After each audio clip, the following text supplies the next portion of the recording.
Batman, Superman u Harley Quinn kienu fost l-istatwi ta' leġendi ikoniċi li kien hemm malwiri waqt l-Expo Malta Statue Collectors f'Monte Cristo fit-tmiem din il-ġimgħa.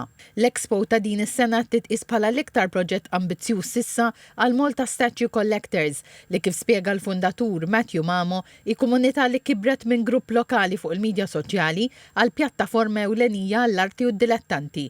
Fil-fatt, mit-twaqqif tal-Malta Statue Collectors fil-2021 sal-lum, il-membri telaw għal 1600. Daw l-istatwi huma għal-qalbna ħafna, però ovvjament huwa anke diffiċli biex torganizza minħabba li huma ovvjament statwi ta' ċertu pis, anke ta' ċertu dettall u tittoqgħod attent li biex tarma exhibition bħal di li ma jkunx hemm tkissir.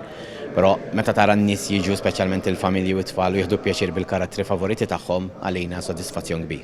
Matthew Mamo komplejt li minn barra l-organizzazzjoni ta' Expo bħal din, il-Malta Statue Collectors qed tara talent dejjem jikber fost il-membri tagħha. Qed nieħdu pjaċir għax qed naraw żgħażagħ illi qegħdin jippruvaw jagħmlu l-istatwi huma bi 3D printing, anke qed naraw żgħażagħ tajbin ħafna fejn jidħol żeba ta' statwi.